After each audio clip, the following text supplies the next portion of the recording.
రాష్ట్రాన్ని అప్పుల పాలన చేసి రాష్ట్రంలో అభివృద్ధి లేకుండా ఎక్కడ పడితే అక్కడ ఏది పడితే అది అమ్మేసి తాకట్టు పెట్టి అప్పులు తెచ్చుకొని వడ్డీలు తెచ్చుకొని ఈ రోజు కట్టలేని పరిస్థితి రాష్ట్రానికి తీసుకొచ్చి పెట్టింది వైసీపీ నాయకులు.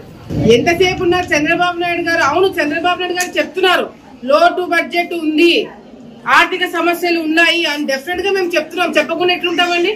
ముఖ్యమంత్రి హోదాలో ఉన్నప్పుడు ఆయన వాస్తవాలు చెప్పకుండా దర్జాగా ఉన్నాం, బ్రహ్మాండంగా ఉన్నామని చెప్పుకుంటూ పోతారా?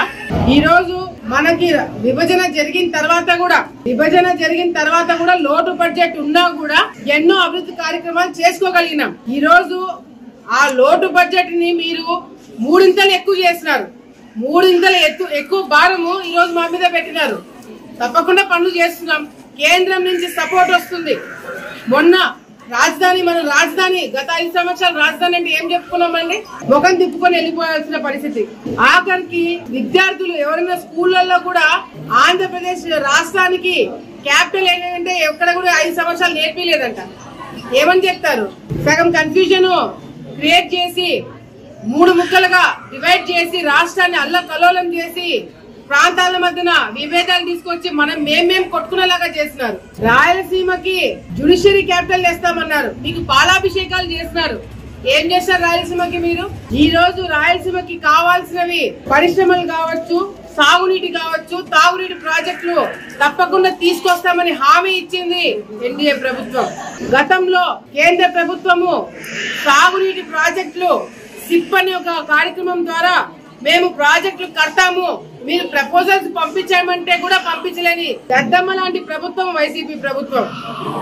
ఈ రోజు మేము వచ్చిన తర్వాత కేంద్రం దగ్గర నుంచి ఎటువంటి సహాయాలు ఏ డిపార్ట్మెంట్ నుంచి తీసుకోవాలో అన్ని విధాలుగా కూడా తీసుకొని మన రాష్ట్రాన్ని ఆదుకునేదానికి మేమందరం కూడా ఈ రోజు ఎమ్మెల్యేలుగా మేము ఢిల్లీకి పోతున్నాం. ఢిల్లీకి పోయి కేంద్ర మంత్రులను కలిసి వాళ్ళ దగ్గర నుంచి సహాయం కోరి మన ఆలగడ్డ ప్రాంతం కూడా అభివృద్ధి చేసేదానికి మేము కూడా కృషి చేస్తామని ముందుకు మేము ఎమ్మెల్యేలను తిరుగుతుంటే వైసీపీ నాయకులు ఎంతసేపు ఉన్నా మాకు ప్రతిపక్షం కావాలని చెప్పి కొట్లాడుతున్నారు. ఒక చిన్న ఉదాహరణ చెప్తా.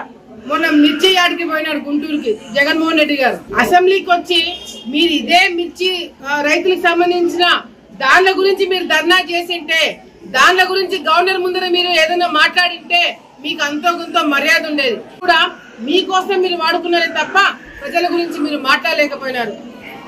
మిర్చి యాడికి పోయి 1 రోజు 2 రోజుల ముందు మిర్చి యాడికి పోయి రైతు సమస్యల గురించి మాట్లాడిన జగన్మోహన్ రెడ్డి గారు అసెంబ్లీకి రాగానే రైతులకు సంబంధించిన సమస్యల గురించి కాకుండా ఆయన గురించి ఆయన ఎందుకు అడిగినాడు అనేది ఈ రోజు మేమందరం కూడా ప్రజల తరపు నుంచి ఆయన ప్రశ్నిస్తున్నాం. దానికి సమాధానం వైసీపీ నాయకులు చెప్పగలుగుతారా?